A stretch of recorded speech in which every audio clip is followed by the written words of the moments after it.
Excited to have Ryan Lantain joining us in the booth here. Double duty this weekend, or here today on qualifying, judging, and announcing. I am Ryan Sage. This is round 4 of the Formula Drift Championship presented by Blackview Dash Cameras.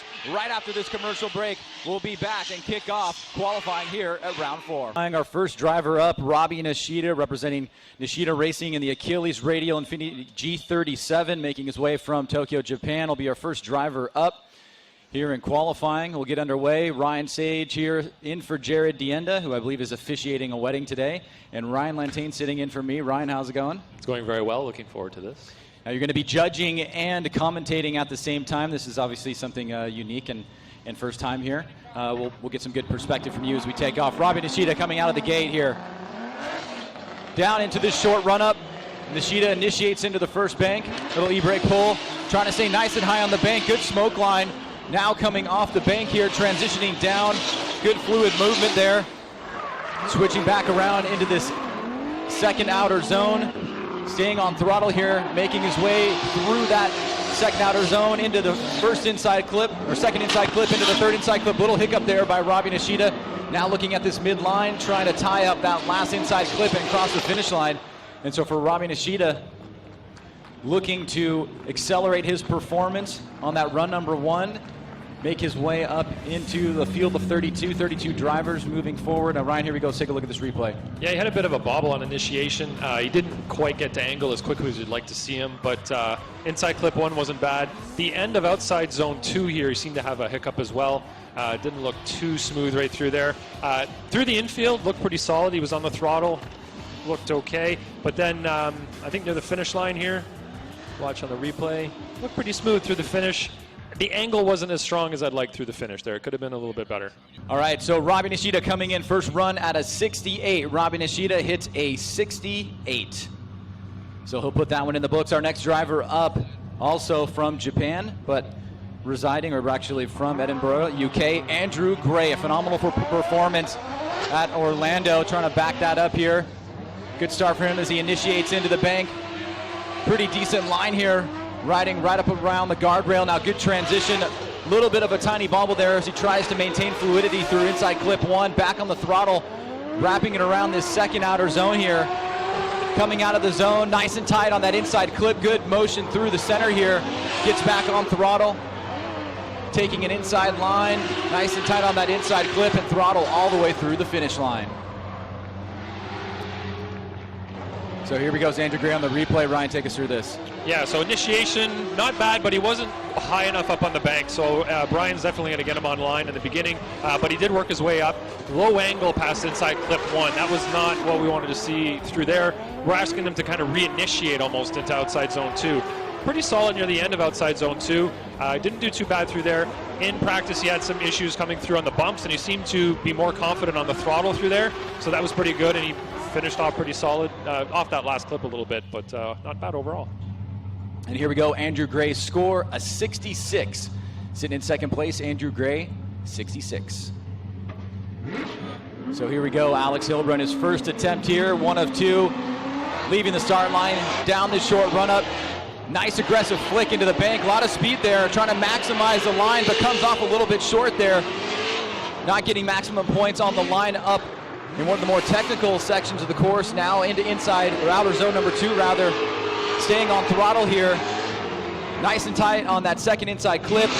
Little throttle lift there to get the rear end of his vehicle positioned into that last outer zone, and through that final inside clip is Alex Heilbrunn. Yeah, so here as he set up, his initiation was really snappy, got to angle, held really big angle all the way through there. Unfortunately, it hurt his line. I think he had a little bit too much, perhaps. Coming into this outside zone, I believe I saw the back of his car lift up as he was going in there a little bit too deep. Brian will get him online for that. Coming through the infield, good throttle commitment. Lifted a little bit there, but we did tell him that's an okay area to kind of lift off, setting up for the outside zone. And he was just slightly off that inside clip to the finish. And here we go. Alex Heilbrunn setting the standard here, jumping up into first place, drops a 79. Next driver up is Pat Goodin. Pat Goodin Racing, representing IRS Performance, PC Racing, Falcon Tire, 240, and Florida, of course. Pat Goodin into initiation, little e-brake pull here, trying to stay high on the bank. Throttle control off the bank, down into this rough transition here. Good fluid motion there, stays pretty solid. Now reinitiates past that inside clip into outer zone number 2. Good throttle control here. Look for the fluidity coming across the center. A little bit of a straight line approach there. Not a lot of angle on that second, or rather that third inside clip. And then wrapping it back around, the final inside clip through the finish line is Pat Goodin.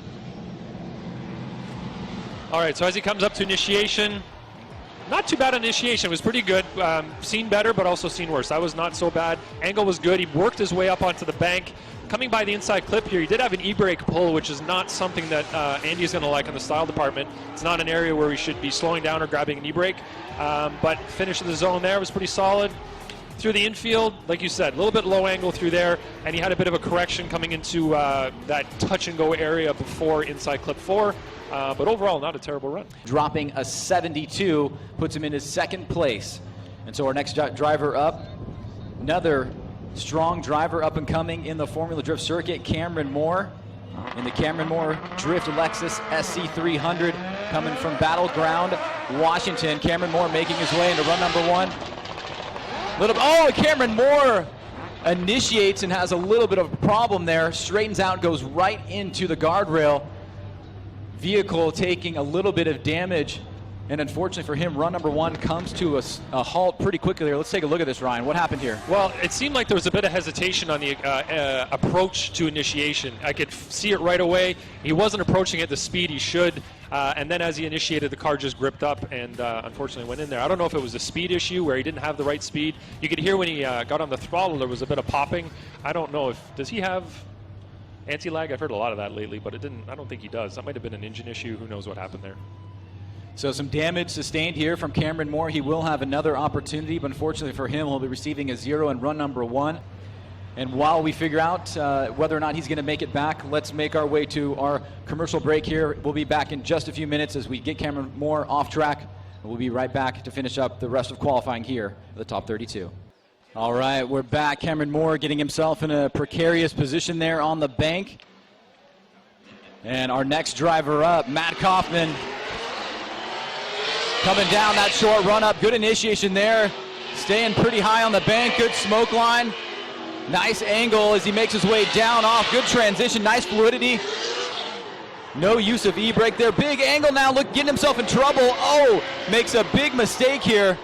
Looking solid through that first inside clip, but then as he transitioned into the second outer zone, really angled up and was not able to hold it. And unfortunately for him, that will be a pretty sizable mistake. Ryan, break down what happened there as we take a look at the replay. I liked his initiation. It was pretty aggressive. He got up on the wall pretty early and stayed high all the way through to the end. Good angle here by the inside clip. Had a bit of a bobble there, but what I'm really worried about is this. He really went high off there, and his wheels were barely straight. Their chaseable lead is coming into question. Is that something that as a chase car you could get behind and say, yes, I could chase that. That would be easy to chase. Well, what was the mistake that he made to lead to that issue over there? Well, there was a big over-rotation. He actually went off course a little bit as well. You can see the back of his car going up the bank. And then he got back on throttle and tried to power through, but he pretty much came to, almost a stop and then tried to get back on throttle. So. And our next driver up as we wait to hear confirmation will be Charles Ng, looking pretty solid in that 240 last round. Now making his way here to New Jersey, sitting in 26th place currently in competition as we wait for the judges' score. Yeah, we're looking at this in the situation of a chaseable lead. It is really not a chaseable lead at all. He did 3 mistakes all in one there. He over-rotated, he came pretty much to a stop at that point, slowed way down to an unchaseable speed, and then also straightened up considerably. So this is one of those areas that doesn't fall into the absolute 0, but the area where you guys can deem a 0 if you see something that is very, very egregious. Yeah, that's almost 3 mistakes, major mistakes in one, so we do deem it a 0. So Matt Kaufman, a throwaway as we confirm their next driver up. Here we go, Charles Ng looking strong in Orlando, trying to back that performance up. Coming into the first corner, a little bit slow there, kind of lacking the angle. Rolling on the throttle here, not very aggressive on the bank. Now coming off the bank, pretty tight on that inside clip. Enters that second outer zone. Pretty deep here, trying to stay on the throttle, losing a little bit of angle there, having to make an adjustment. really feathering the throttle, throws a lot of angle in the car, makes another little adjustment here as he comes into this, what we're calling a touch and go area, into that last inside clip. So Charles Ng getting a scored run there. Ryan, take us through this run. Real lack of commitment on initiation. I'm sure Andy's going to get him give him a poor score for the commitment side of things. The whole run looked like the car was either having an issue or he just wasn't comfortable in the run. He was holding back quite a bit. So you can see here he was correcting also. Like you said, he lost quite a bit of angle there. He's going to throw big angle here, but he's going to have to take some of it away and then puts angle back into the car again. So the car just never really looked settled. He didn't look comfortable in the car at all. He did have a good amount of throttle commitment there, but it just didn't look like a very coherent run overall. And here we go with Charles Ng, dropping a 68, puts him into third place. And he'll go back and make some corrections and get out there for run number 2 as we wait for Farooq to lead the line. So here we go, Farooq through the start gate, down this short run up. Little flick, has trouble into initiation here, really struggling to try to get into angle after that initiation, pretty low on the bank. Farooq having a tough time on one of the more heavily weighted sections of the course, now into outer zone number 2. Locks up the fronts, leaving outer zone 2. Trying to adjust the angle here as he comes through the whoop section. Similar to Orlando, now in a very tight line, having to make an adjustment to not hit that inside clip. Judges definitely weighting the hitting of inside clips much heavier than outside zone clips. Let's take a look at this. Yeah, so from initiation on, again, he didn't look very comfortable or settled in the car either. Came off the bank pretty early there, straightened up slightly as he came up to inside clip 1. Going into outside zone 2, looked a little bit better, locked up the front right wheel a little there, so getting on the left foot brake a little bit. In the infield, low angle here as well. One thing we said is if you go wide here, you want to bring it in a little bit slower than that. He got way in on that yellow line a little bit early, so I'm sure the line judge will not see that in a favorable light, but overall should get him a score and he should get into the show. He puts in a 52, which puts him into 6th place. So Farooq back to the grid. He'll head for run number 2, and Kyle Mohan gets a green light. Head into his first run here in the afternoon. Beautiful sunny day in New Jersey at Wall Speedway. Kyle Mohan leaves the line. Nice flick into initiation, staying high on the bank is Kyle. Good throttle control here. Big smoke line coming off the bank. Full lock as he wraps around that first inside clip. Tries to stay tight, enters deep into the second outer zone. Oh, goes up the wall just a little bit there. He's going a little bit long on that zone. Makes a pretty noticeable mistake. And then aggressively gets back on the throttle, trying to make up for it. And as he wraps around this last corner, Ryan will point to the larger mistake I think that was made in outer zone number 2, but here's Kyle on initiation. This run was looking really good from the start. This looked like a much more confident run than we've seen in the last 2 runs. Really high in the bank, and he looked really confident up there. On the throttle, transition there was solid. Now as he comes to this zone here, you can see that the back left wheel actually gets up on the bank. We thought that was going to be it, then it went up again, unfortunately. He had a mild straight in there, and it kind of threw off the rest of the run. You can see him trying to get the car on the appropriate line as he comes through the finish line here, and he missed that inside clip at the end. It's kind of hard after you make that kind of mistake to get back on the right line. Okay, so Kyle Mohan logging a score. We'll see where that slots him in. Unfortunately, making that mistake in outer zone number 2. I'm sure he'll come back and use that as a throwaway. And he drops a 65, puts him into 6th place there. You can see where he got dinged by the line angle and style judge. Our next driver up, Dean Kearney, Bridges Racing, the Oracle Lighting Dodge Viper, coming from Waterford, Ireland. Into initiation, little e-brake there. Pretty high on the bank, dropping down just a little bit. Transitions, very smooth transition to that inside clip number 1. Good use of throttle here as he enters outer zone number 2. Staying on lock as he comes into this first inside clip. Nice movement there. Staying fluid, great job through that center section where it gets super bumpy. Makes a slight adjustment as he wraps into inside clip number 3 and finishes up an impressive run in run number 1 for Dean Carnage Kearney. So unlike the previous run that we just watched, this one had a little bit of hesitation on initiation. It wasn't the most dynamic, but he managed to get the car up on the bank. Inside clip 1 was pretty solid. Outside zone 2, no issues really to see here. You can see his front wheels maintaining that angle all the way through, so no corrections coming through there. I liked his angle through the infield. Going over that bump, the car got a little bit squirrely, but that's the price of going over that rough section. I like the way he got into inside clip 1 as well. That should be a pretty good line score in that last little section there as well. As a judge and also as a driver, Ryan, in this section of the course, coming from inside clip 2 to inside clip 3 and having to manage the bumps here, as we take a look at the score, 77 from Dean Kearney. How important do you guys take that into consideration, the variable surface change? The thing is, we've seen cars go over it, drivers go over it really smoothly and not make a lot of corrections. So we know it's possible. It comes down to car setup, and it comes down to driver confidence as well. Going over those bumps just as you go by inside clip 3, yeah, it can be a little bit rough, but you have to have confidence in the suspension and the tires that you have, that the car is going to stick and you're going to be able to stay on throttle through there. So we can be a little bit strict on them sometimes, but we're looking for near perfection. So setup and practice, definitely a very important thing. Big time.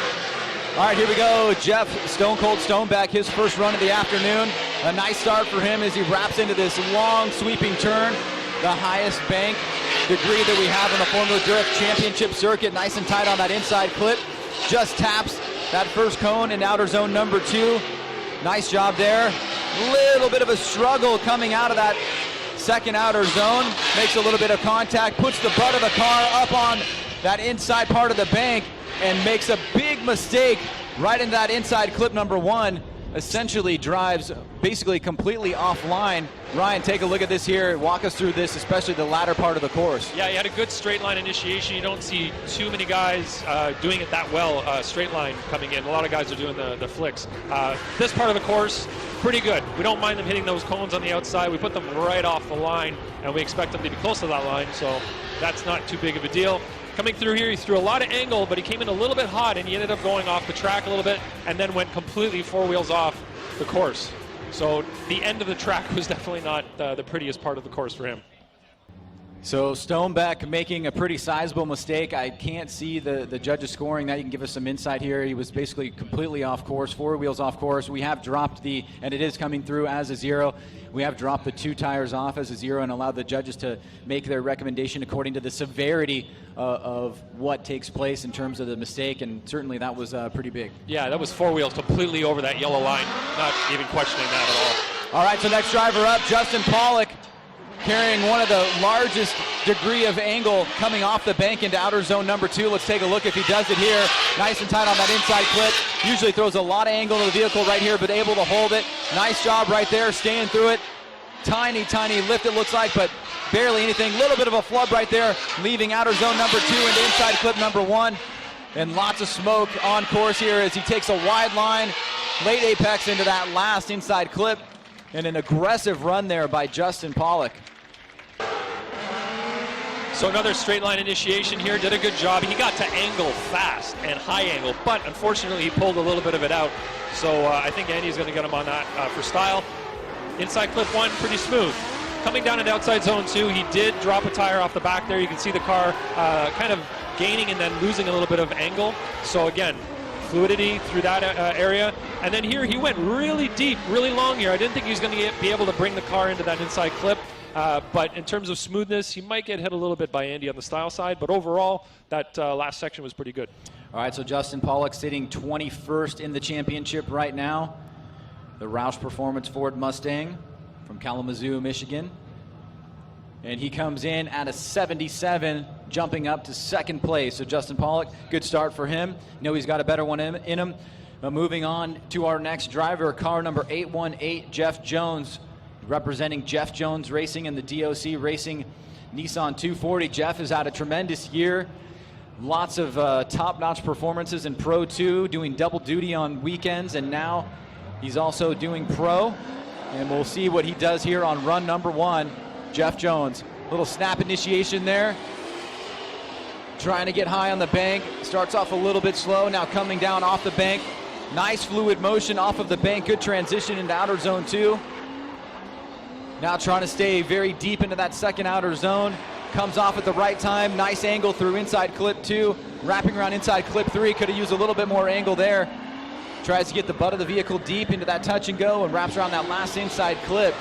So Jeff Jones, a full pull in run number 1. Ryan, tell us what happened here.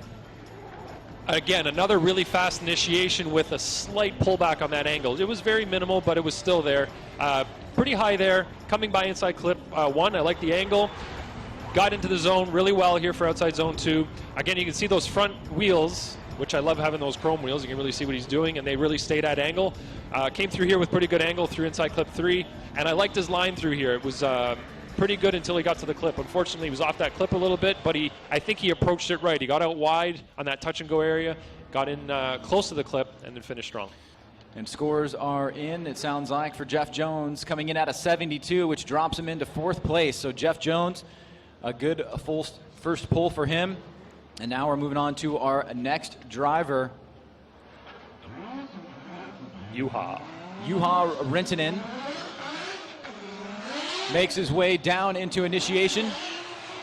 Nice and high on the bank as Juha comes off a little bit early here. A lot of angle as he comes in inside clip 1, trying to find that line. Looking a little bit stirred here. Through outer zone number 2, nice and tight on that second inside clip. Oh, a lot of angle in the car, not going to be able to hold it. And the whoop section sends him spinning out. So it will look to be a promising start here for Juha with just a couple of little minor mistakes. Turns into a 0 for Juha Rintenen. It's unfortunate. It was an okay-looking run as he was coming off the bank into the inside clip 1. If we can get the replay up. So a big flick initiation. He got up high on the bank. Like you said, though, he did come off there a little bit early. Through inside clip 1, good amount of angle there. Now this is a new car for him this season, of course. Charles Ng's driving the car that he was driving last year. And maybe he's just working some of the little details out. But that was a really big transition he was trying to go for there, and he just couldn't hold on to it, unfortunately. So bummer for Juha in his new vehicle. And now labeled the Giant Killer. Jonathan Castro coming off a huge performance in Orlando. It was great to see his reaction. He was completely elated after he took out what at the time was a series leader, Vaughn Gittin Jr., causing a big stir in the championship, allowing Fredric Aasbo to retake the championship lead. And now he'll have an opportunity here to lay down his first run in qualifying. Jonathan Castro coming into initiation, quick e-brake pull, struggling a little bit on initiation there, trying to find his grounding. Big smoke line coming off those Nexans as he wraps around that inside clip, makes a tiny flub right there. Not looking very settled in the vehicle, as now he brings it through outer zone number 2. Good angle here. Nice fluid motion through the whoop section. A little bit long on that inside clip, trying to stay deep into this touch and go section here. Nice and tight on that final inside clip, and Jonathan Castro will finish up here his run number 1 in qualifying. So on initiation, another straight line entry. Not as high as he should be there. Not as high as he'd probably want to be up on that wall near the outside zone 1. He had a mild straighten coming by inside clip 1, which unfortunately I had to give him a lower score for that area. As he comes around outside zone 2, not looking too bad at all. The bumps through here were handled pretty well. No real issues. He got out wide in that touch and go and was able to get the car in close to inside clip 4. So not a bad run. Jonathan Castro coming in at a score of 73, putting him into 4th place. So we'll pass through Mad Mike Woodette on run number 1. Hopefully he can figure something out for run 2 and move on to Patrick Mourdaunt, another driver that's been impressing a lot of people out there in the Drift Paddock Nissan 350Z. Coming from Redondo Beach, here he goes for run number 1.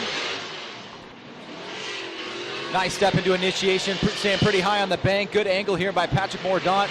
Steps off the throttle for a second into that inside clip number 1, wrapping it back around. Takes a pretty shallow line here on outer zone number 2. Not like Patrick Mourdaunt. Oh, almost center lines that inside clip. Now struggling here on the second half of the run. Does not seem to have his grounding. You got to wonder if something mechanical was going on there.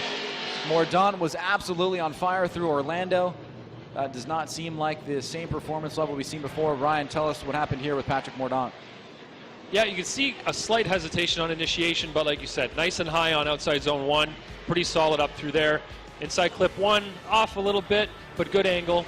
And then things start to fall apart a little bit. He's way offline there, and it sounds like there might be a mechanical issue. As he comes by this clip, he's really, really at low angle. Same thing right there. He's almost driving by the clip. He manages to put a full run together, but I don't expect it to be scored super high, especially on the angle side of things, unfortunately. All right, so Patrick Mourdaunt, his first run in the books here. As we make our way now more than halfway through qualifying, our next driver up, Forrest Wang from the Getnut Lab. Getnuts Lab, Hankook Tire, Nissan 240. 66 for Patrick Mourdaunt, locking in a 11th place finish so far. Yes. 63, sorry, misread.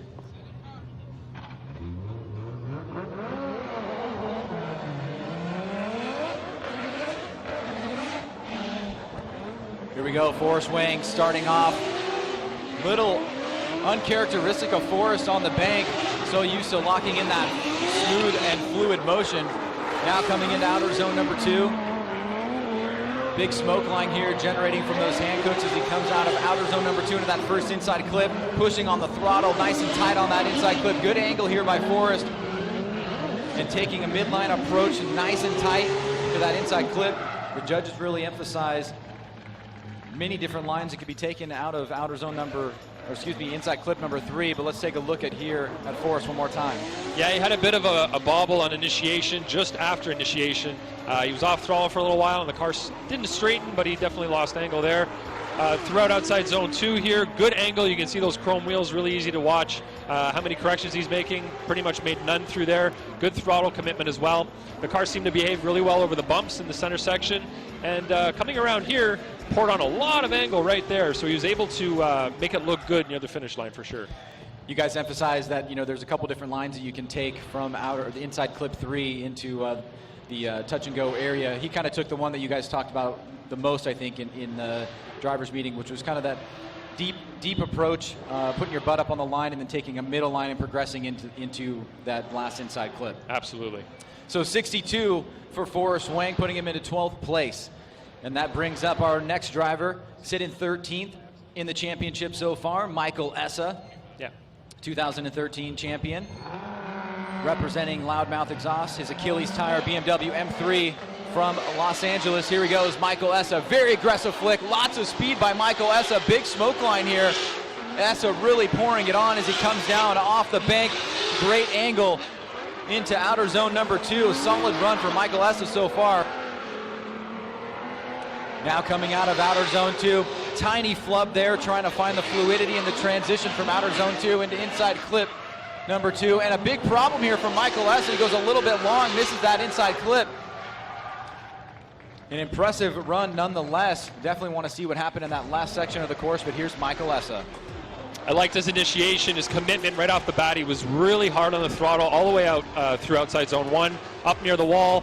Great angle through inside clip 1, and managed to keep his momentum going through outside zone 2. This is one of the cleaner runs we've seen so far for sure. He was really aggressive, slight bobble right there on his angle, but this was really the section here where he it fell apart a little bit, went way long on that little touch and go section, which unfortunately made him miss inside clip 1. So the line judge will be dinging him there slightly for sure. And is that just a speed modulation issue coming through the power alley there and trying to just make sure you understand where the car is going to go after you leave that section? Yeah, you are trying to make sure you're on throttle enough to get out to that touch and go, which some drivers were having a little problem with in practice. So you want to make sure you get on throttle and carry that momentum through there, but sometimes you can overshoot a little bit and kind of misjudge, and it seems like he just came in a little too fast there. All right, so Michael Essa finishing up his run, scores being tallied here for the former champion. Sitting in the hunt here is Michael Essa. Will drop a 76, puts him into 4th place. A good start for him as he'll go back to the grid and head back out for run number 2. But up next, our driver on the line is Matt Field in Drift Cave Motorsports, driving the Falcon Tire Drift Cave Motorsports Nissan 240, coming from San Jose, your 2016 Motegi Super Drift champion. Trying to make a run of the championship of his own. Very aggressive start for Matt. Nice initiation. Super high on the bank. High risk maneuver there, so lots of commitment for Matt Field. Very aggressive driving, probably some of the more aggressive that we've seen. Big angle here. Makes a correction and adjustment. Very similar to Justin Pollock in that area. or Matt Coffman rather. Big angle coming into outer zone number 2. It will be a mistake, but he did save it. Very aggressive driving from Matt Field, but just making that a little bit of a mistake here. Walk us through this one, Ryan. Yeah, this is a great initiation, really high up in the bank early, and he maintained that line all the way through outside zone 1. Great angle by the inside clip, and he maintained his pace all the way through. Hard on the throttle, threw it in a little too hard here, unfortunately. He maintained angle, but had to ride that front brake, or the left foot brake through there just to maintain his angle. His line's going to suffer definitely through that area. Right here, pretty decent line. He was off a little bit on that inside clip, but definitely a high energy run. So in that mistake, you can probably see there'll be a little bit of a deduction from line and possibly a little bit from style, I mean, maybe in the fluidity aspect. Yeah, you're right. That's just an area where a little mistake like that is not going to kill your overall run. It's just going to hurt that one particular section. And it doesn't mean that one deduction in one aspect of the judging is going to affect the others. So you can still get a pretty good run, which is nice because you can make one little mistake maybe on angle or line, but still hold it together for the entire run. And there it is, coming in at first place, even with that mistake. You know he's got a lot more in him. At an 80 as Matt Field jumps up to our number 1 qualifier so far with just 11 drivers left to go. And our next driver up, car 411, you know him as Ryan Tuerck in the Gum Out Nameless Performance Hankook Tires SR by Toyota FRS. Tuerck starting off on the bank. Pretty aggressive line here. Big smoke cloud wrapping around that inside clip. Good throttle control, gets off it. You can hear the anti-lag coming into play here. Big angle from Tuerck leaving outer zone number 2. Nice job on that inside clip. Good transition here. Really maxing out the throttle control. You can barely see him through the smoke cloud. A little bit of a mistake from inside clip number 1 that pushed all the way to inside clip 3 and inside clip 4, but here we go. It's Ryan Tuerck on the replay. Yeah, pretty aggressive. Not quite as high as Matt Field just was, but he did work it up near the end of that outside zone. Really good angle through here, through inside clip 1. And you can see, again, these nice bright wheels. It's easy to see that he's maintaining good angle. He had a little bit of left foot brake there, but really nothing to complain about. Angle through here was fantastic. Now this is an area which is a good example, so his line might suffer through here, but his angle score is going to be phenomenal through this section. So sometimes it's a give and take. You might do really well in one aspect, lose a point or two in the other one. All right, so Ryan Tuerck, a very aggressive driving style on his first run out in qualifying. The score to beat right now is Matt Field with an 80, as the judges are logging their scores. And we'll see where this brings him in. Scores are in. And drops a big score, an 89. Ryan Tuerck moves up into first place. So line judge, they're pinging him 5 points. Angle judge just 4. And now we've got Alec Hohnadell leaving the line. Alec, nice and high on the bank. Lots of throttle control here, leaving the bank. Big angle here on inside clip number 1. Enters outer zone number 2, stays nice and deep. Good line here, comes off at the right time. Staying tight on that inside clip. Almost hits his bumper coming across that he lost coming off the bank. And now wrapping it around for one final turn is Alec Hohnadell. A very impressive up-and-coming driver in the series as we take a look at his run one more time. So this is one of the runs that the style judge might not appreciate as much as the fans. We always tell them that the throttle commitment is something that we want to see and hear from them, especially here. And you can hear through this run, he's on and off, on and off, on and off, on and off. It's not the best sounding run. If you compare that to some of the other runs that we've heard where guys are on the throttle through the bank, down through outside zone 2 and through the infield, Hohnadell was on and off quite a bit. So style-wise, I think he's going to get hurt in that respect. But angle-wise and line-wise, it wasn't too bad. In the commitment area, you're saying probably. Yeah, commitment for style, exactly. So commitment that's one of the aspects of commitment is that throttle control. So we'll see what happens in the overall style portion of it. So as soon as the score comes up. All right, so Ryan Tuerck, your new number 1 qualifier, 89 is the score to beat, and Alec Hohnadell comes in a little bit short here, 74. A good first run for him, puts him into 4th place. But our next driver up, number 9 in the series, and also car number 9, Daijiro Yoshihara, coming off his 2nd place in Road Atlanta, trying to back it up at Orlando. and making a run for his second championship. He's in the Falcon Tire Turn 14 Subaru BRZ. He's on the line.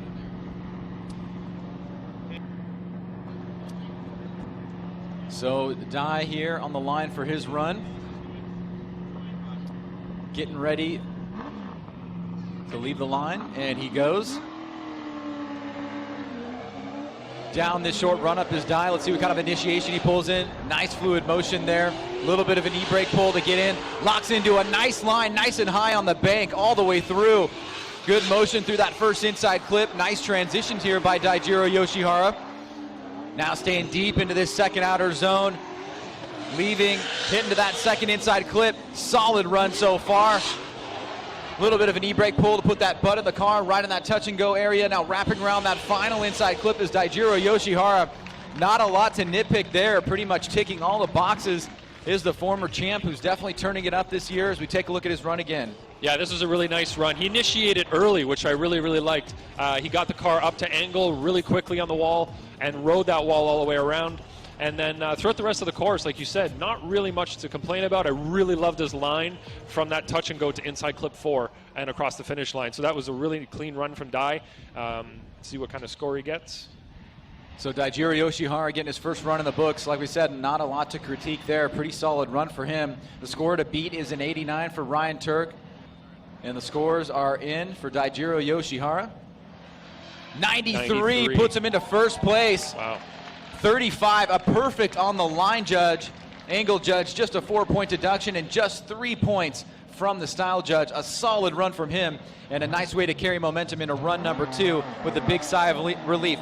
But up next, Chelsea Denofa, number 8 in the series so far, starts off into initiation. Trying to lock into that high line. Denofa's known for pushing it very, very hard on this course. Big angle there through inside clip number 1. Enters outer zone at number 2. Little left foot braking there. Now leaving outer zone 2. Big angle by Denofa. A little bit long on that third inside clip. Wrapping around this final turn here is Denofa, who really shows a lot of angle and holds it in the vehicle. Denofa coming on strong this year with the win in Long Beach. Didn't get the result he wanted in Road Atlanta, but let's take a look at his run here. Yeah, we're doing a little fast forward here on the replay, but that outside zone, he initiated really early, by the way. That was one of the earlier initiations I think I've seen. Like you said, a little left foot braking through that outside zone, trying to maintain the line and keep it out wide. His angle all the way through this track, he managed to get high angle and maintain it.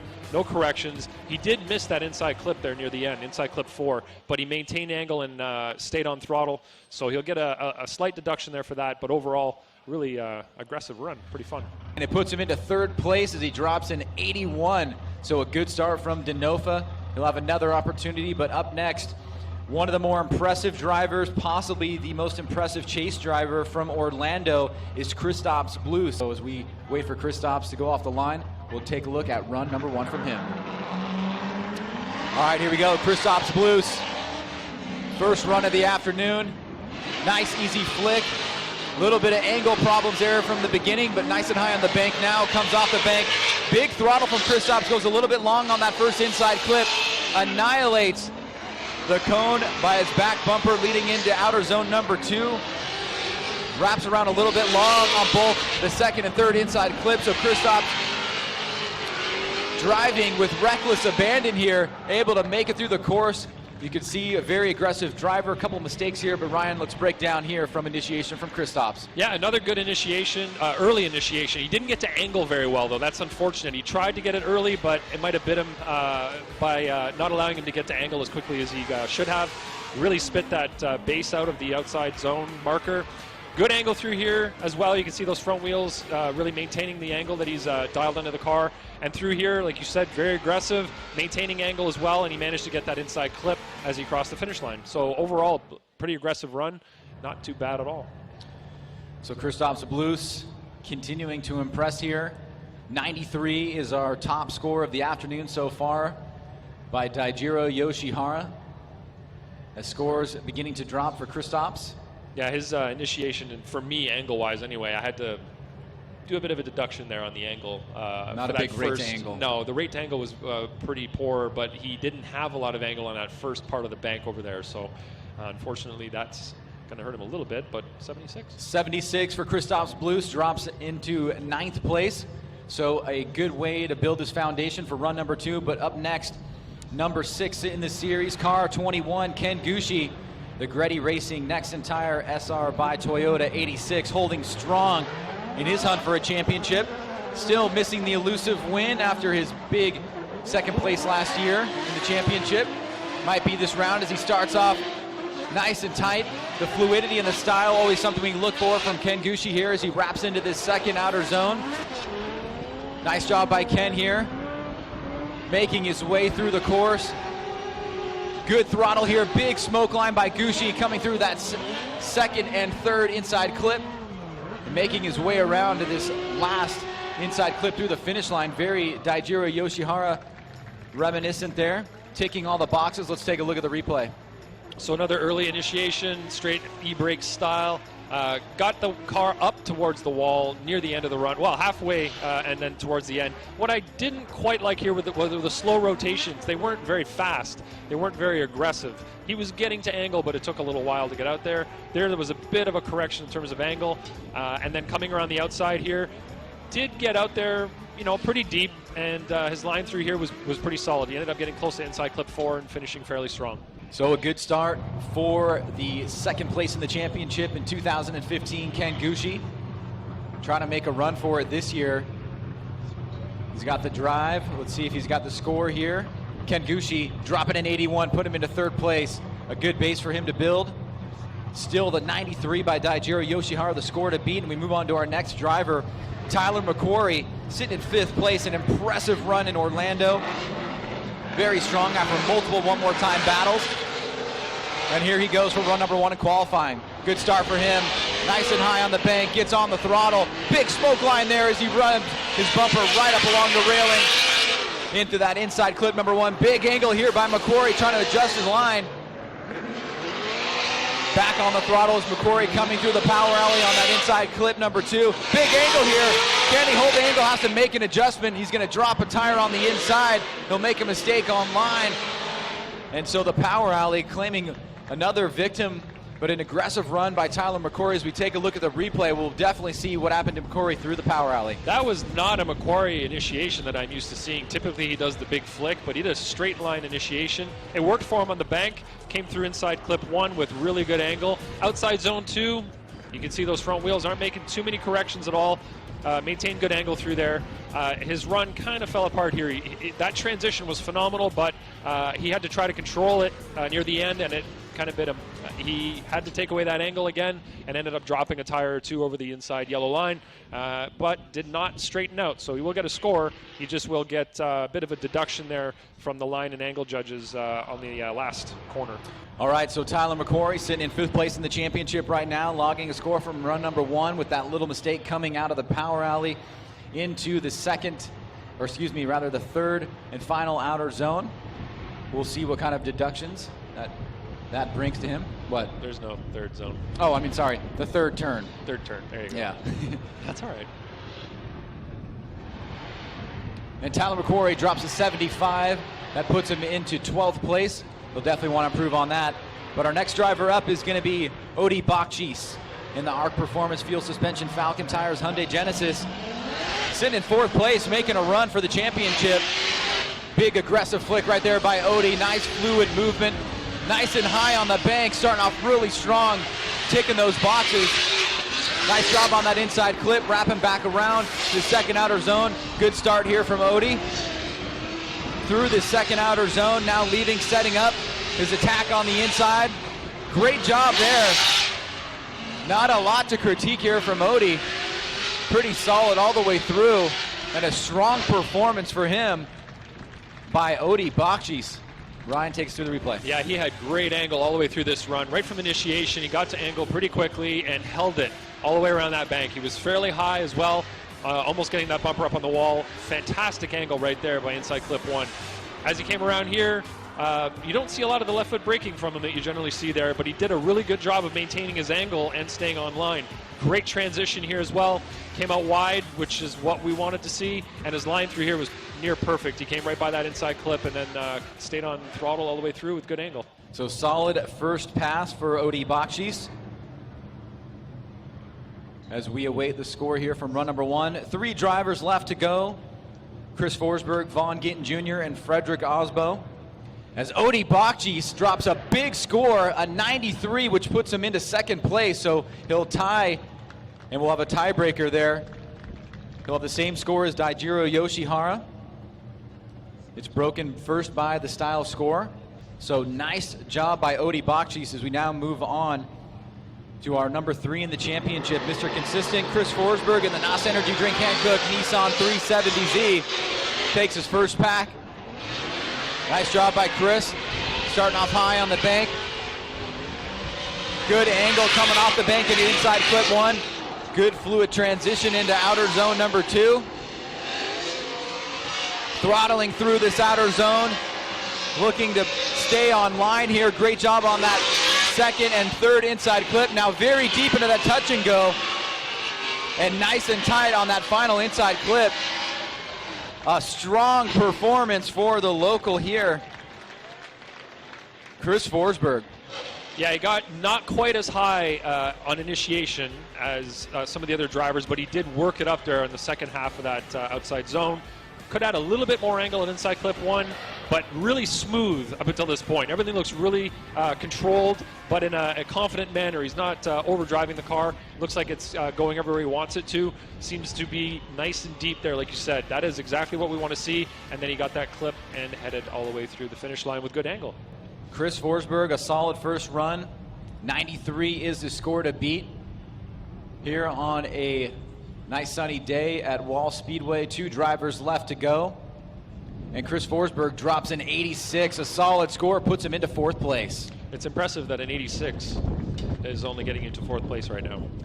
Yes, we are seeing scores into the low to mid 90s as kind of the new standard now. Vaughn Gittin Jr., number 1 qualifier in Road Atlanta. He starts off here's run number 1. Always known to be a guy that once he's on fire, pretty much stays on fire as he moves through that first inside clip. Nice and tight, entering the second outer zone. Big throttle here as he leaves the second outer zone. Beautiful job on that second inside clip.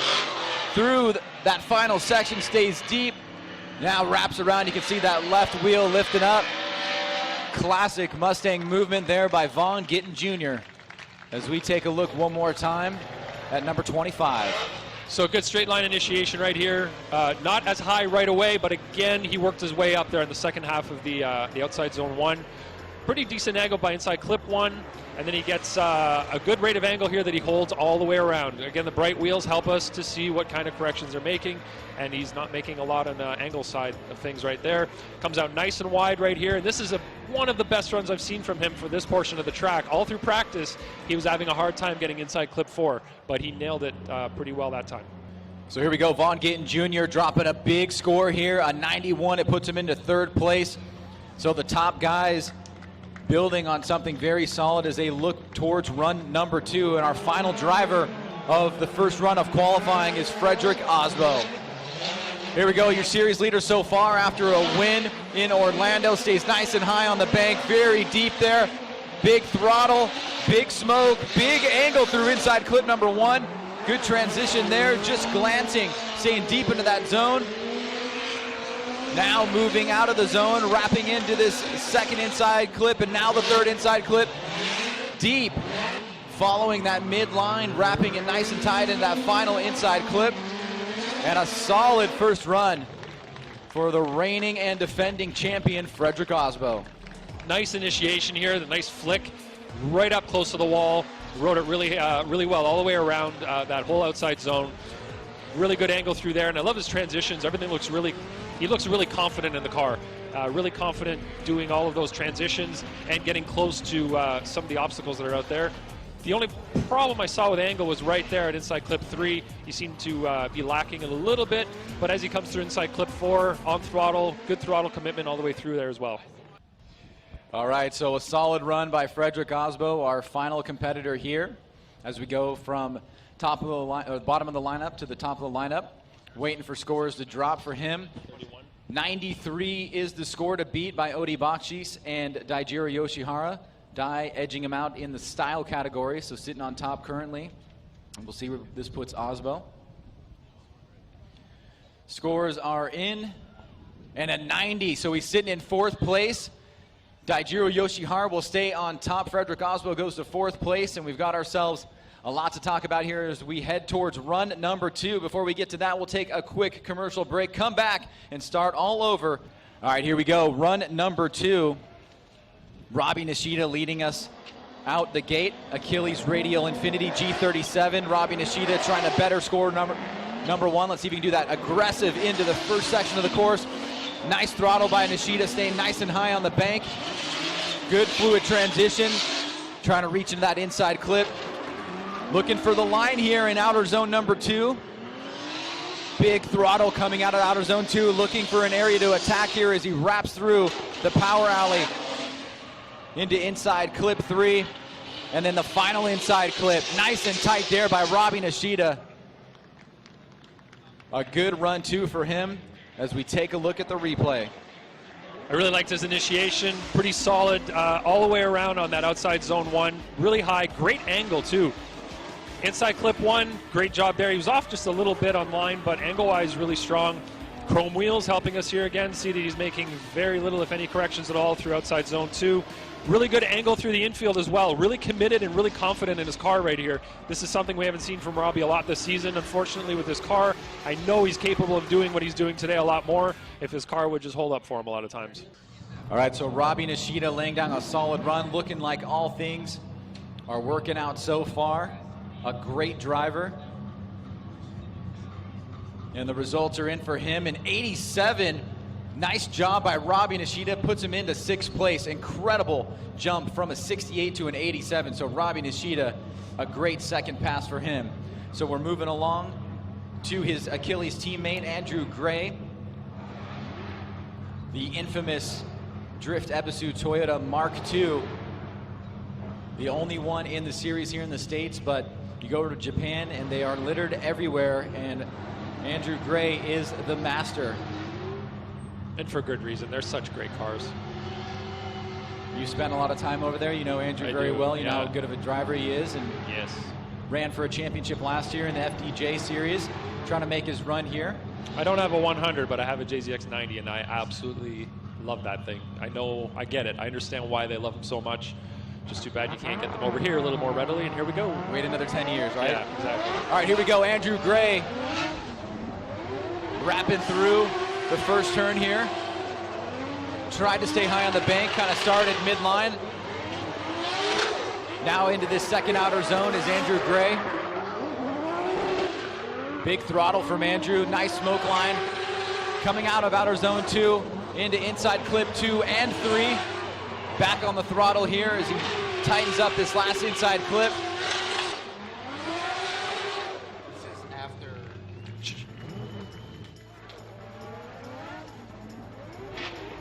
All right, so here we're looking at initiation from Andy Gray.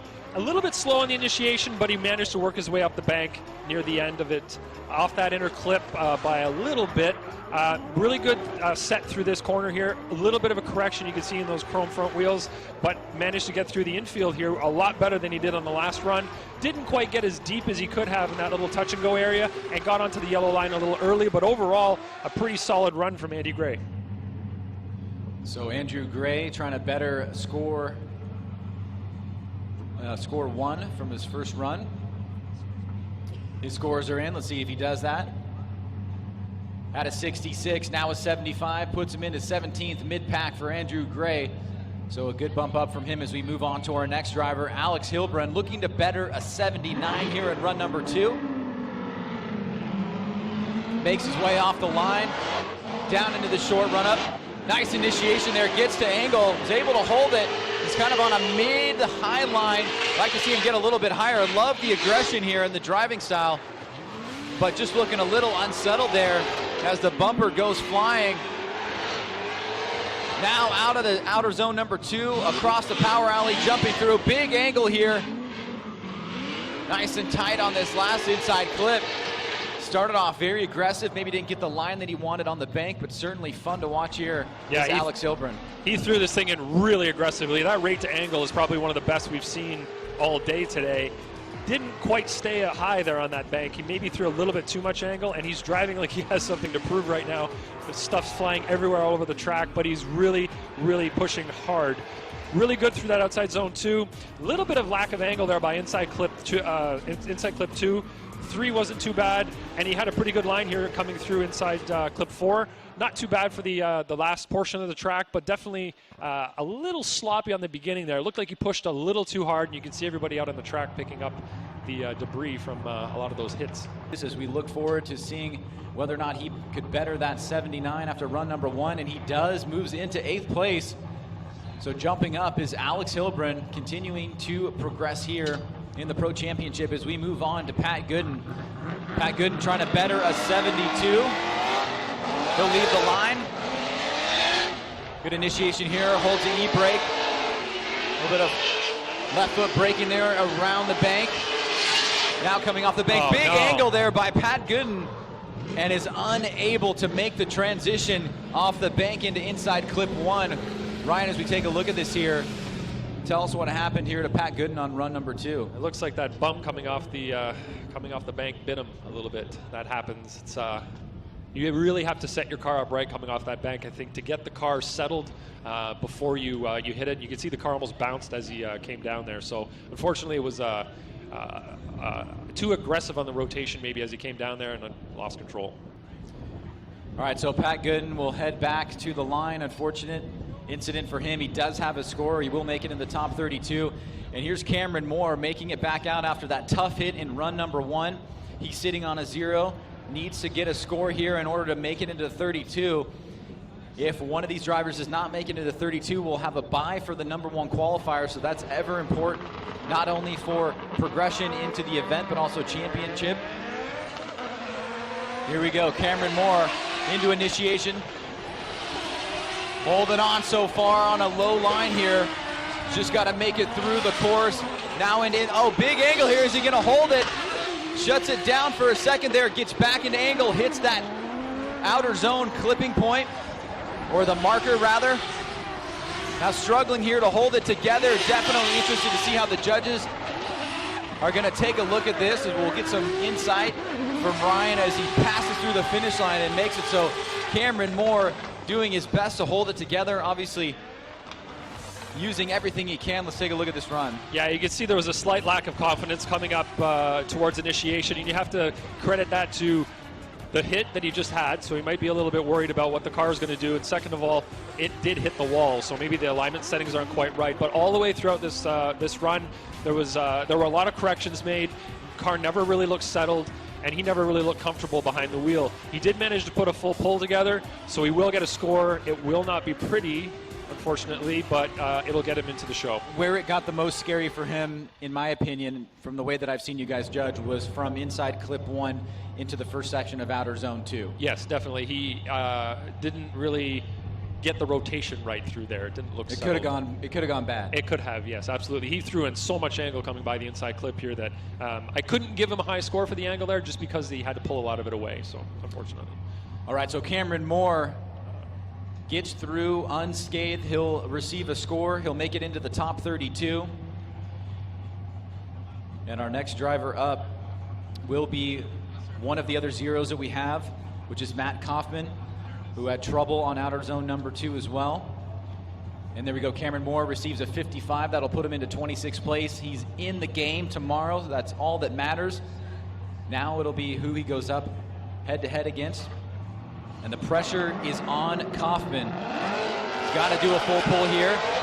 Kaufman coming through, initiates, midline on the bank. Conservative approach here. He knows he just needs to get a score. Now into outer zone at number 2. So far, so good. If you're a spotter, you're telling him, just get some points on the board. Don't do anything crazy. Just make it through. And the final turn, in order to make his way into the top 32, is solidified. So Matt Kaufman braving an uphill battle here. We'll take a look at the replays. He'll make it in the top 32. Yeah, he threw the car in pretty aggressively, but like you said, he's not really looking to get high on that bank, trying to keep it safe. He knows he just needs to put a score together, put a solid run. and that's what he's trying to do here. He's not deep in any of the zones. You can see he's off there a little bit, but he managed to still stay on the throttle. He was making it look aggressive and making it look good without going too wide, too scary. He did throw in a lot of angle here coming by inside clip 4 as well, so he will have a score. I don't think his line score is going to be very high, though, unfortunately. All right, so moving on to our next driver as we wait for the score here. Looks like they dropped. And here we go. Matt Coffman drops a 73, puts him into 21st place. So he's good to go. And we will move on to our next driver, Charles Ng, who currently right now is sitting on a 68, looking to better a 68. He will leave the line. Big lift on initiation there, now gets back on throttle. Nice and high on the latter part of the bank. A lot of on and off throttle control here from Charles Ng. Makes a slight correction on the middle section of outer zone number 2, now swinging through inside clip 3. And on the final turn here, puts up a big smoke cloud. That leaves the right side of the stadium is Charles Ng. So Charles Ng looking to better a 68. Let's take a look at his run. He looked pretty conservative on initiation. There was a really long period of time there where he was off throttle after he initiated, which Andy is not looking for on the style department. And again, this run didn't look as confident as we've seen him drive this car, especially in Orlando. You can see a lot of corrections there in outside zone 2, which is kind of a set it and forget it kind of section where if you're on the right line, you can get to the right angle and just stay on throttle through there. Through the end of the course here, a little bit better. You can still hear him kind of wavering on the throttle, but he did have good angle and managed to get close to that inside clip, relatively close. Not right on it, but all right, so Charles Ng does better his first run. He drops a 75. That puts him into 17th place. So good showing for him. Way to build momentum into run number 2. We'll move on to our next driver, Farooq Kugay. Farooq sitting on a 52. Certainly wants to better that. As we wait for Farooq to leave the line. Making our way through the top 32 drivers. Currently sitting on top is Daijiro Yoshihara and Odi Bakchis, followed by Vaughn Gittin Jr. and Fredric Aasbo. Ryan Tuerck are your top 5 drivers. So Farooq was telling us as we were setting the track up the other day, wow, this is a really steep bank. 33 degrees of angle here at Wall Speedway. Big e-brake pull by Farooq. Seemed to lack a little bit of the confidence in his approach there. Drops really low on the bank. Now coming into the second outer zone. Looking for this line, a little bit of a correction on those front wheels by Farooq. Trying to hold it together here as he comes into that second inside clip. Now the third. Tighter line, like to see him go out wide there. You can see a bit of irregularities in his line on that final approach. Sitting on a 52 is Farooq as we take a look at the replay one more time. Yeah, right from initiation, low angle there to begin with, but his line dropped way down. You can see those 3 lines we painted on the track just for reference points, and he was below them. So that is not where you want to be at all in that area. And through outside zone 2, a lot of corrections on. You can see those front wheels, even though they're painted black, you can still see them. Over the bumps, the rotation there was a little bit weird, and that really didn't set him up very well for that touch and go area. And then the line was pretty poor as he dropped an inside wheel, or a wheel over the inside line there, approaching inside clip 4. And he's putting a 54, so makes a 2-point jump, puts him into 28th place. Next driver up, Kyle Mohan, sitting on a 65, looking to better that. The GT Radial Mazda Mazda MX-5 from Long Beach. Here we go, Kyle Mohan. Staying on a mid-high line on the bank, now moving up higher is Mohan. Big left foot braking there, you can see as he comes off the bank. Nice job right there on that first inside clip. So far, so good from Kyle Mohan. Leaving that second outer zone, nice and tight on that second inside clip. On the second hash mark, on that third and final. And Mohan getting real aggressive there towards the end. You can hear the vehicle popping all over the place as we take a look at his run one more time. So he did not get up super high in the first section of that outside zone, but really worked his way up. A little bit of a bobble there near the end. Inside clip 1, pretty good angle through there, and then out to outside zone 2, where you can see right there were some corrections on the front wheels, but through the end you can, well, they really hang off there, so they're easy to see. Really handled the bumps well. The chassis seems to move quite nicely over those bumps, even though it's a really short wheelbase. He missed that inside clip number 4, but managed to stay on throttle through the finish line. So setup really important coming through that second section there, through the power alley. Mohan managing it pretty well as we wait for his score. And here's the score from Mohan, trying to better a 65, easily does that, drops a 75, putting him into 19th. So nice job there as we move on to Dean Kearney. Dean with a 77 on run number 1. The Oracle Lighting Dodge Viper, coming from Waterford, Ireland, but residing in HB, Huntington Beach, California. So here we go. Starts off nice and strong. A little bit of an e-brake pull, early initiation. On the throttle, wrapping through the bank. Big smoke line. Still on the throttle through inside clip number 1. Getting nasty, big fireball there. Into outer zone number 2. Makes a slight correction there as he wraps into that second inside clip. Crazy transition back around. Very aggressive driving here. No. Oh. That was such an aggressive run. That outside zone 1 was fantastic, and then that, unfortunately. Oh, big time letdown here from Dean Kearney after a very, very solid run. Ryan, take us through this. That was a very aggressive run by Dean. Yeah, in terms of throttle commitment, he was definitely there. He got that car to angle, and he was on throttle by the beginning of that zone, and he didn't lift until he got well past inside clip 1. Big fireball. His outside zone 2, he was off a little bit, and he had a couple of corrections there. You can see his line wasn't quite right. But other than that, this was a really fast transition. The run was really, really good overall, and again, he must have just got a little too aggressive on the throttle right there. Wasn't able to make the car stick around that last corner. Really a shame. If you see how close he was really to that finish line. So bummer for Dean, but obviously you know how incredible that driving is going to apply to tomorrow's competition in tandem. He'll receive a 0, but he will be moving on with a 77, and now we'll move on to Geoff Stone Cold Stoneback, the CFR Hankook Nissan 370Z. Stoneback into initiation, quickly tries to make his way up the bank, not exactly at the line that you'd like to be. Gets through that inside clip with decent angle, now shooting into this second outer zone, staying on throttle, pushing through the second inside clip. Nice movement here into that third inside clip in the final section here. A little bit long on that final inside clip.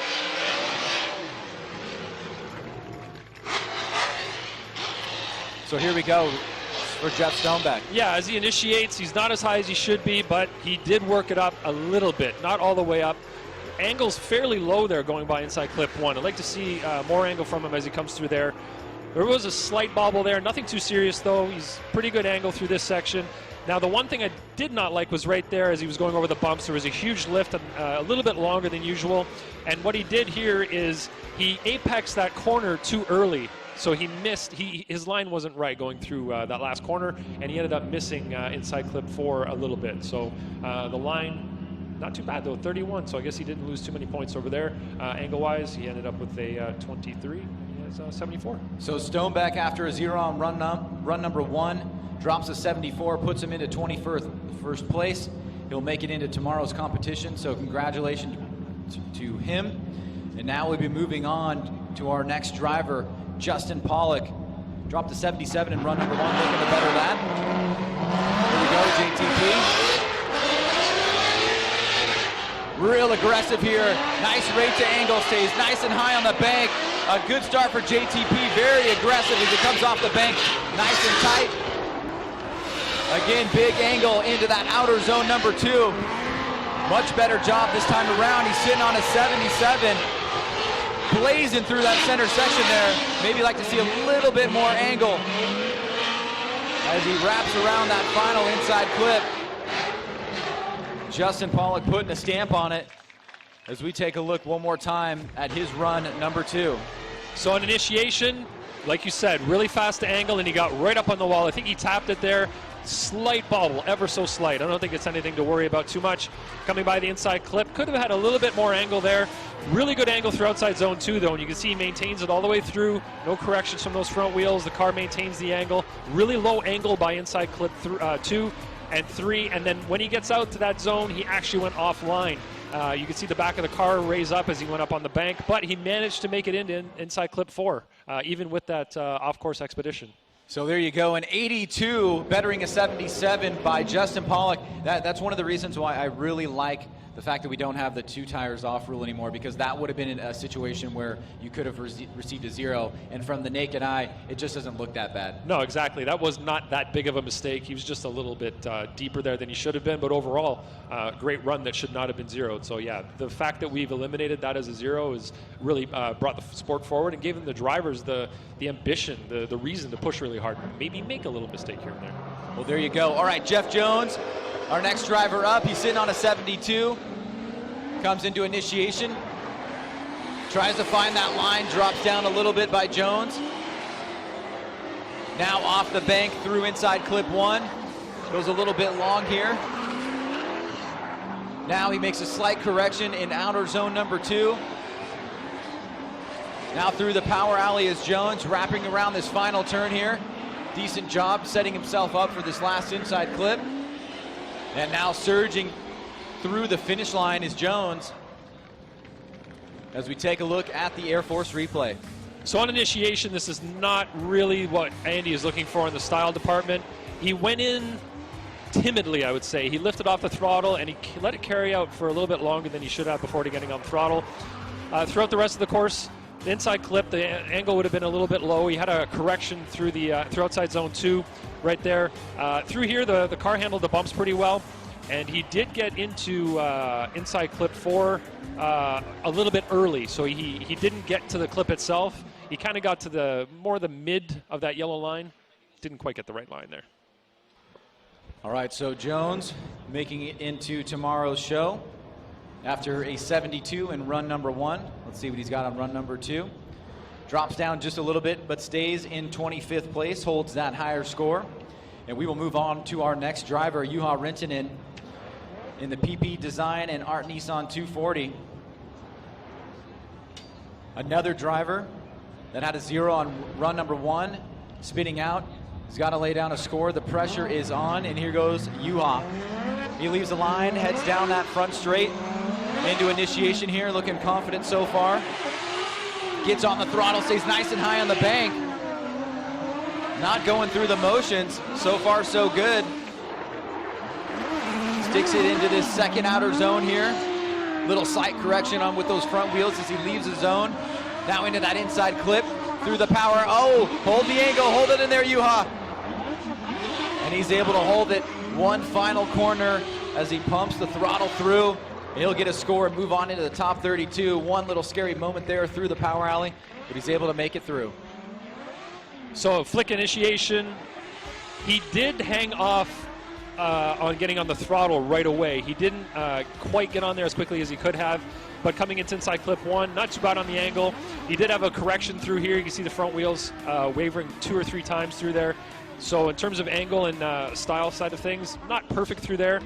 Big transition, but he had to pull away a little bit on that angle because he got to angle a little bit too quick, and he did slightly drop a wheel on the inside of that last corner. Nothing too serious. He was just slightly off that inside clip. And you mentioned the initiation. I know that Andy Yen, the style judge, talked pretty extensively about how important it is to get back on throttle once you choose your initiation, especially if for tandem, getting back on throttle quicker is going to warrant more commitment points and show the judges that you are able to get into that first corner aggressively. Yeah. So Juha Rintenen dropping a 75 puts him into 20th place. He will make it through to tomorrow's competition. Jonathan Castro up next as he has a 73, looking to better that score. He will now leave the line, heading down into initiation. Decent job on the bank so far, just a tiny flub there about midway through. Big angle through inside clip 1, goes a little bit long.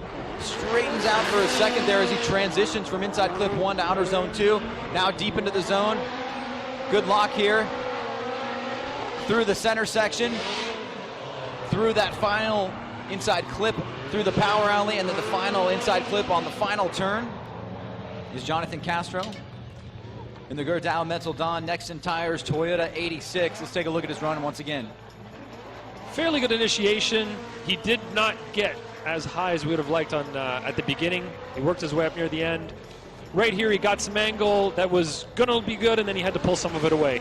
The transition wasn't the best there, coming into outside zone 2, but throughout the rest of it, got a little bit up on the bank, and you can see how it affected his angle. Inside clip 2, not the smoothest there either. The line was a little bit, or sorry, the angle was a little bit off. But through the last portion of the course, it was pretty solid. He was really aggressive on the throttle and made the run look pretty good overall, although he did make a few mistakes here and there.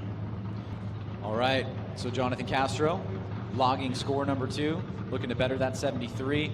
And as we're waiting on the scores, we can see that Patrick Mourdaunt at the line, and what that means is that we have, for a second time, skipped over Mad Mike as Jonathan Castro drops to 76 into 17th place. So unfortunately, Mad Mike unable to make competition here at New Jersey. A huge loss for his team and all the fans here to see that incredible vehicle having mechanical problems and not able to make it to the line. So we will skip over him and move right on to Patrick Mourdaunt, who has a 63 on run number 1.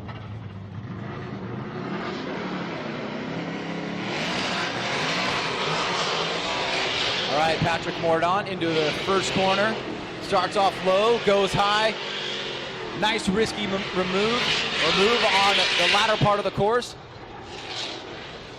Now through outer zone number 2.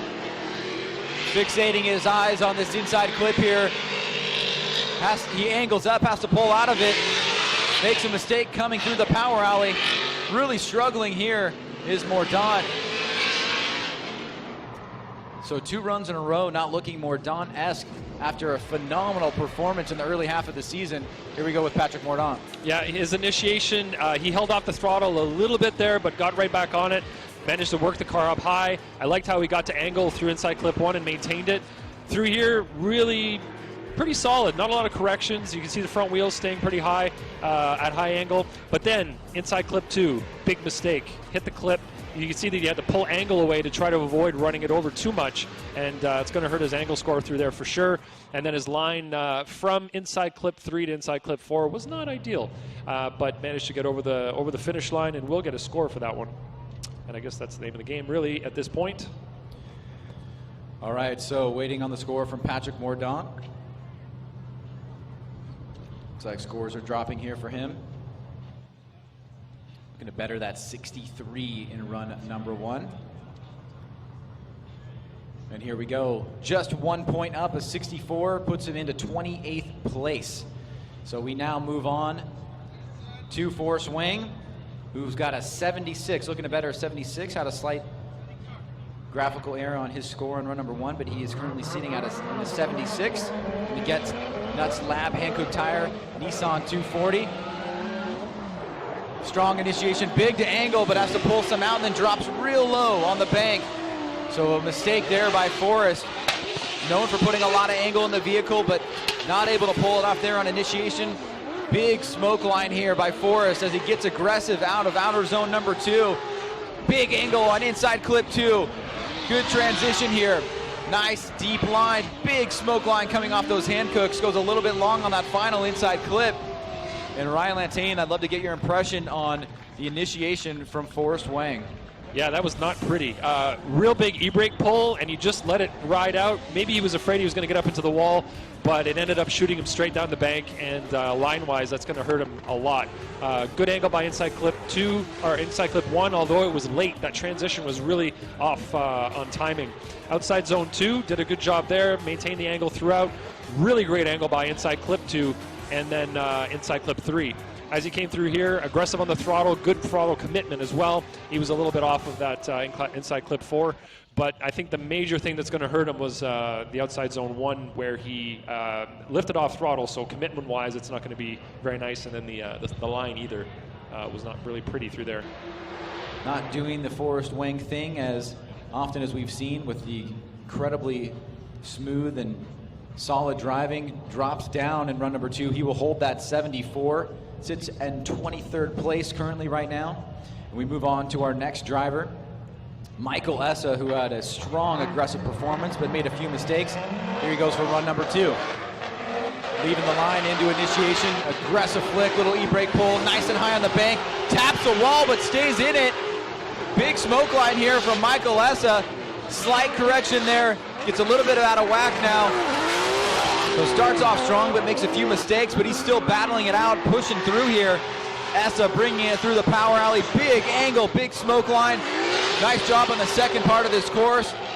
And now he'll take a tighter line. He's gonna go a little bit long on that final inside clip and crushed it through the finish line. So Michael Essa, another very aggressive run. Great initiation. He got on the throttle right away as soon as he got to angle, and he rode that wall all the way around, unfortunately ripping that bumper off of there. And I think it messed up his line and his timing because he ended up really pulling angle out going by inside clip 1. And outside zone 2 is not the prettiest either. But he managed to get back on line and back on throttle and finish the run pretty strong. Great angle by inside clip 2 and 3. And then coming through the finish here, his line wasn't very good, but the angle was pretty strong through the finish line. So started off really, really strong, but I think the wall tap there really threw him off his game, threw him off the line that he was expecting to be on coming off the bank. Definitely one to contend with, certainly in tomorrow's main event in the head-to-head battles, waiting for the scores to drop. He bumps it up 2 points to a 78, coming in at 13th place, a respectable showing for the champ. And he'll be done for the day as he heads back to the grid. And we'll move on to Matt Field. Another strong performance in run number 1 by this contender, leaves the line. Matt Field into initiation, aggressive move here. Mid-high line, nice and high on the bank, moves up. Big smoke line now coming off the bank with those Falcon tires. Into this second outer zone. This is where he made the mistake the last time. This time he gets through it unfazed. Big angle here. Now through the power alley, slight adjustment there, almost a little bit of understeer is Matt Field. So, first and second run, plagued by some minor mistakes that will cause a reduction in points. Here we go, Matt Field, run 2. Yeah, this is a fantastic initiation and run up on the outside zone 1. Not as high as he could be, but just super aggressive. You could see on the run up to initiation, he was more aggressive than anyone that we've seen here yet today. Outside zone 2, again, really aggressive. Not a lot of corrections through there. Great angle through both of those sections, but then ends up getting understeer right here. The front wheels go perfectly straight. The car is still somewhat at angle, but lost a lot of grip on the front end. So in terms of angle and style, he'll definitely lose out a little bit there, but I don't think it affected his line too badly through there. So hopefully he manages to keep a good score through that section. So all the categories being judged separately. Style is initiation, fluidity, and commitment, 10 points each. Scores ready to drop from Matt Field. He has got an 80 on run number 1. Looking to better that in run number 2. Drops down just about 2 points. Still sits in 12th place. Holds on to that 80. He'll be done for the day, and we're moving on to Ryan Tuerck, who at one point was leading the pack as the number 1 qualifier. He's got an 89. He'll try to better that. The Gum Out Nameless Performance Hankook Tires SR by Toyota FRS. Coming from New Hampshire, Ryan Tuerck makes his way into initiation. Aggressive flick here. Starts off pretty high on the bank. So far so good, staying locked as he comes through inside clip 1. Good throttle control here, anti-lag coming into play. Nice line by Tuerck as he stays on the throttle and tight through that inside clip. On the second hash mark there, big angle with a lot of smoke moving off the vehicle. He goes a tiny bit long on that final inside clip. But another strong performance, Ryan Tuerck in run number 2. Now really aggressive here on the outside zone 1, nice and high near the end of that section. Got to angle, but it was kind of a slow rotation there on inside clip 1. He hit that clip marker, but not really a big deal. The gold wheels, you can really see how much of a correction he's making, and he didn't make any through there. Good angle as he came through. Might have gone a little bit wide there, but ended up getting close to what we were looking for in that last corner, but didn't quite get as close to that inside clip as he could have. So Ryan Tuerck logging his second score. He's trying to better that 89. That'll definitely put him into the top 6 scores if he's able to do that. He sits at an 89 on run number 2, and so he's sitting in 5th place currently right now. So a nice job by Ryan Tuerck. Same. Solid for him. And now moving on to Alec Hohnadell as he makes his way off the start line. Snappy initiation, struggling right there, has to lock up the front brakes. Makes his way much higher on the second part of the bank, hits that inside clip. Front bumper's coming off, he's losing some parts here as he stays in that second outer zone. Now pulling it back together is Alec Hohnadell, nice and tight on that inside clip. He's on the second hash mark as he passes that third inside clip. Now he's really tight line, goes a little bit long and forces him wide as now he's about to run over that bumper. As Alec Hohnadell puts run number 2 in the books. So he didn't quite get to angle as quickly as you'd like to see him do on outside zone 1. Had a kind of a bobble there in the beginning of the outside zone. And as he hits these clips, you can see the bumpers flying off. A little bit of left foot braking there as he comes through outside zone 2. Maintains angle through the inside clip.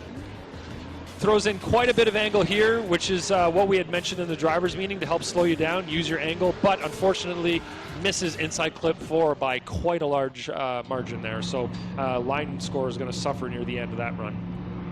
And you guys have talked about how you definitely deem the front clips that are hit more aggressively as more weightier than your back bumper hitting a outer zone. Yeah, because we pylon. want your back bumper to be right on that outside and the rear tire kind of be close to the line. We tell them the tire needs to be close to the line, but since the bumper's right there, it's of course going to affect, the car is going to hit it if it gets nice and close to the line. All right, so Alec Hohnadell drops down to a 71. He'll hold on to that 78. That keeps him at 14th place. And we'll move right on to your current number 1 qualifier, Daijiro Yoshihara. Walking the park here for Dai, just got to hold it together, but he's pushing pretty hard, nice and high on the bank. You got that 93, now off the bank, big angle there on inside clip number 1. Maintaining throttle control in outer zone number 2, wrapping it back around, attacking on the inside to inside clip 1, and Daijiro Yoshihara seems like a man possessed here, as now he wraps around this last section of the turn, hits that inside clip, and Daijiro Yoshihara on fire in run number 2. Yeah, he's doing a beautiful job today. We haven't seen the driving that we've come to expect from him in previous rounds, but this round is really impressing us, especially with that 93 on the first run. The angle that he's holding through all of these turns, he's getting to angle and maintaining it all the way through. Really no corrections at all once he gets and achieves that angle. You can see as he comes through inside clip 2 and inside clip 3, great rotation there. Maybe a little bit of a bobble approaching that touch and go, but line-wise, just fantastic getting into that inside clip 4, really showing everybody what the right line is through that section. So driving with a lot of confidence is Daijiro Yoshihara as he finishes up run number 2. A great day for him. No less than a 93. He'll certainly be one of the top guys. And he sticks it again, a 93. Same score for Daijiro Yoshihara, holding tight in first place. All right, our next driver up, Chelsea Denofa. Denofa trying to better an 81. Denofa aggressive into initiation, nice and high on the bank. Good angle here, right on the wall. Now coming off the bank, big angle on the inside clip 1. Staying tight into outer zone number 2. On the throttle. Coming through the power alley, ever so close on those inside clips. Good angle here. And not a lot of mistakes. This is a great run by Denofa. Not backing down. That is as close to a perfect angle score that I've given today. The initiation, fantastic. Got on throttle almost right away as soon as he got to angle and stayed high all the way through outside zone 1. Inside clip 1, he was throwing so much angle, I didn't think he was going to be able to hold it, but then he threw that beautiful transition in there and went really good angle the other way to enter outside zone 2, which he maintained all the way through. Great transition here again. Got that clip out wide, like we said, and even though he's on throttle aggressively like that, he was only off of inside clip 4 by a small amount, so it was pretty impressive. Now you're the angle judge. I mean, the line and style judge. You've done those before. You see anything that you can really critique there? Just off a couple of inside clips by a small amount. I really liked the way he initiated and got to throttle really quickly, and it was an aggressive initiation, which is what we were telling him to look for in the meeting or try to achieve. And he has a 92 on that score, so really stepped it up from his 81 on the first run. 92 from Chelsea Denofa, dropping him into third place. Certainly continuing his push to stay at the top of the heap here in the championship. And moving on now to Kristaps Bluss. Bluss sitting on a 76. Very aggressive driver, trying to hold it together. Put together a solid run here. So far so good. He's a little bit long on that first inside clip rather. Tons of throttle from Kristaps Bluss. Very tight on that inside clip. Nice transition back around. Very snappy. He's able to hold it. Just makes a little bit of a line correction there. But you can see the raw talent from Kristaps Bluss evident here in front of you as he lays down a second run here. Yeah, the initiation, while aggressive, wasn't as aggressive as Chelsea's, but it's still really hard on the throttle all the way through this course, really showing that he has the capability and the car behind him here to put a really good run together. He's just working a little bit on the precision at this point. So he managed to get that clip. That transition was absolutely one of the fastest we've seen through that area. That was really great, and managed to get close to inside clip 4 as well. So overall, just a few little missed opportunities on inside clips, I'd say, for proximity to those clips, but pretty good run. Definitely impressing a lot of people after Orlando. Solid set of driving, making it all the way to the final battle, just falling short. And he will drop an 81 on run number 2. That puts him into 11th place. So here we go, next driver up, Ken Gushi. Looking for a good position into qualifying and moving into the top 32. Has been known to qualify very high. Starts off nice and high on the bank. Good throttle by Ken Gushi, nice and high. Nice fluid movement on that first inside clip, stays tight. Now in the second outer zone. Looking for his come-off point, hits it nice and tight on that inside clip. Good transition there. And the final turn here by Gushi finishes up his run. Pretty solid run by Ken. Critiqued him last time about his transitions maybe being not as snappy. How did he do this time around? Well, you can see that after watching those last few runs, the initiation was not as aggressive as you'd like to see. He was a little bit timid on initiation in terms of his the pace going into it and how quickly he got to angle. With that being said, though, the rest of the run was pretty smooth. Really good set here on the angle through outside zone 2. Came by the inside clip pretty strong. The rotation there was better than he had last time, I think. Still not as aggressive as what we saw from Kristaps. And his line here was just a little bit off. He was maybe 2 hash marks off of that inside clip. Overall smooth, just not as aggressive as we've just seen in the last 2 runs. All right, so Ken Gushi finishing up his run here. Looking to better his run number 1. Scores are in for him. Gushi an 81 on run number 1, an 82 on run number 2. A very respectable 10th place position for Ken Gushi. Now moving back along to Tyler Mcquarrie. Mcquarrie had a 75 in run number 1. Did not do his traditional entry. This time he does not do it again. Straight line approach by Tyler Mcquarrie. Pretty high on the bank. Now through inside clip number 1. Nice transition into outer zone 2. Stays on angle here. Now comes out of the zone. Ever so close. Nice quick back around. And he's able to hold the angle pretty fluidly, even with that quick transition through the power alley. So solid run by Tyler Mcquarrie, finishing up his run here in qualifying. So again, not doing his traditional or what he's known for in terms of initiation here at Wall, New Jersey, but managed to get high up on the bank there, close to the wall. Good rotations here, good angle through inside clip 1 as well. You can see I don't think there are any corrections there coming around that outside zone 2. Car was pretty set. Great transition there as well. He just tapped that inside clip. I don't think that'll be much of a deduction of anything at all from the line judge. because it was just a tap. We always look at where you're hitting that inside clip with. So if you hit it with your door, probably not the best, but if you just tap it with the bumper, it's really not that big of a deal at all. And he does better his run number 1, an 84 for Tyler Mcquarrie. That bumps him into 10th place. And now we've got Odi Bakchis at the line. A very solid score for Odi, a 93 on run number 1. He's sitting in 2nd place right now.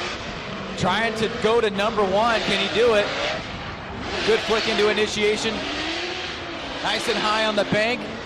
Good smoke line and good angle coming off the bank. Good fluid transition. Stays very tight on that inside clip. And just barely glancing the beginning section of outer zone number 2. Coming out of the zone. Nice and tight on that inside clip. Big angle by Odi. Has to pull the angle out. So he will not better the 93 with that mistake. But once again, showing the prowess that he has. Solid first half of the run by Odi Bakchis. Yeah, that was a big flick from Odi on initiation. Got pretty high on the bank, worked his way up. Coming down off the bank here, pretty smooth. The rotation wasn't as quick as I'd like to see, but it's smooth, so that's a good thing.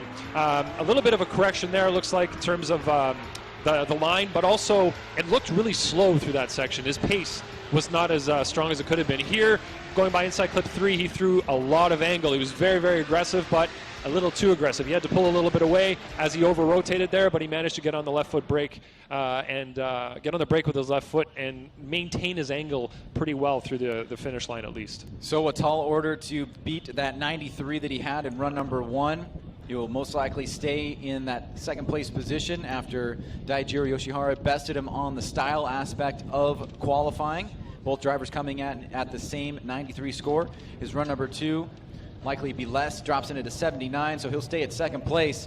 And we'll move right along to Chris Forsberg. So Forsberg with an 86 strong, currently sitting in the top 5. Forsberg knows those points in qualifying matter for a championship. Starts off strong, nice and high on the bank. Good angle coming off the bank. Keeps the fluidity intact. Stays deep into the 2nd outer zone. You can see staying on throttle the entire time through this section. Nice job on that inside clip. Good transition there. Lifts for a second, gets right back on it. And just a perfect line on the latter part of that course. Hard to nitpick that. That was a solid run. Yeah, that was a lot of fun to watch. The initiation was strong, came up high on the bank, worked his way even higher. So he started not super high, well, he was pretty close, let's say, but got really close up to that wall. And then as he came through outside zone 2, set the car, a little bit of left foot brake, and then you see him, his hands in the wheel there, working it a little bit. Not as much angle as I'd like to see by inside clip 2. Inside clip 3 was pretty good, but through inside clip 4, really good angle.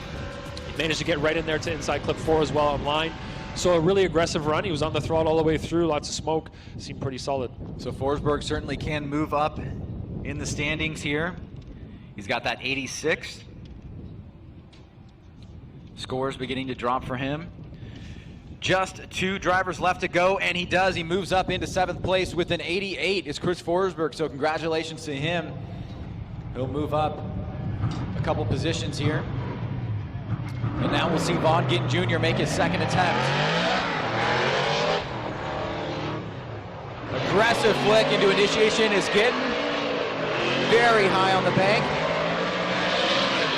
Nice fluidity. Maybe a little bit late on that inside clip just by a hair. Gets back in it. That right front wheel lifting up. Hitting that inside clip. Nice job through the power alley. Good wide line. And he'll tighten it back up once again and hits that inside clip. 2 solid runs back to back here. Let's take a look at it again. He got up on that wall right away on initiation and rode it all the way around, so that was fantastic from the line perspective. Good angle through there as well. As he rotated here, the angle wasn't as high as it could have been, and it was off a little bit on line. You could see a little bit of left foot brake. We know this car likes to lift the outside front wheel there as he goes through the corner. And then pretty solid through the finish. Good angle here, and he did get the car right into that inside clip, which, like I said earlier, wasn't his strong point in practice, but in qualifying here, he's managed to get his line down pretty well through that last corner. All right, so Vaughn Gittin Jr. waiting a score. One driver left to go, that being of Fredric Aasbo, the only driver now that can take out #1 qualifier, Daijiro Yoshihara. As Vaughn Gittin Jr. drops a 90, he'll stay in 4th place. So Aasbo is the only driver left. He would need a 94 or a 93 with a higher style score in order to beat Dai. We've got tomorrow starting off here, the top 32. If you're watching at home, Drift Stream kicks off at 1:30 p.m. Eastern Standard Time, top 16 at 5. Join us live on the Drift Stream. We'll be here for all the action. Beautiful weekend here, setting up to be the 4th round of the Formula Drift Championship presented by Blackview Dashcams. Our final run of the day is Fredric Aasbo. Can he do it? Looking for a 93 or higher. Starts off solid on the bank. Big angle coming down. Nice line there. So far, so good from Aasbo. Big smoke line. Let's see how he attacks coming out of outer zone number 2. A little bit long on that inside clip. Big angle there. We'll have to see how the judges treat that. Hits that inside clip. And then mashes it across the finish line. Was it bettering a 93? Really good initiation, quick to angle. Wasn't quite as high right away, but again, worked his way really, really high up there. The angle near the end of that outside zone was phenomenal. Inside clip was really solid. Through here, you can see that he doesn't make any mistakes, any corrections. The angle is held solid all the way through, and it's pretty high rate of angle as well, especially by inside clip 2. That transition was really, really fast, but you can see that he didn't time it quite right, so he ended up hitting that inside clip and maybe dropping a wheel on the inside there. It didn't go quite as wide as Brian Eggert would have wanted line-wise for the that little touch-and-go area, but did manage to get it pretty solid on the finish. So it's a big ask to drop a 93 or higher on that second run. I don't know if it's going to happen for Aasbo. Dai crossing his fingers. Looks like he might get this one. Let's take a look here as the scores are dropping for Fredric Aasbo. It's an 88. He stays in 5th place. Daijiro Yoshihara is your #1 qualifier for the afternoon. There's more here to come. Driver autograph session at 5:45. And don't forget tonight, if you're here at the venue, we've got the Optima Battery Film Festival until 9 o'clock. Join us down on the track. And Ryan Lantane, as we wrap up here qualifying, we see a little bit of the changing the guard. Daijiro Yoshihara coming out very strong with that 93. And what do you think we have tomorrow to expect here for the head-to-head battles with 2 positions missing? We've got 30 drivers, so we will see some buys tomorrow. Yeah, the thing is, we always give these drivers so much to think about in the meeting prior to qualifying, and we fill their heads with a lot of different things that they might be concentrating a lot on when they come out for qualifying. So yes, qualifying is important. Yes, qualifying is difficult because you're trying to do everything that we say from the meeting. But I think that when it comes to tandem, things change a lot. So this is a good indication of who's going to do well, but I think you could have a lot of dark horses come out. All right, well, Ryan, we love having you in the booth. Thank you very much. It was a great time. Yeah, we can shake hands, no problem. If anybody's watching. All right, for everybody here, I'm Ryan Saves along with Ryan Lantane and all the staff at Formula Drift. We're closing it up today. We'll see you tomorrow as we kick off the live stream and the live event here at the Formula Drift Championship presented by Blackview Dash Cameras. We'll see you tomorrow for the top 32.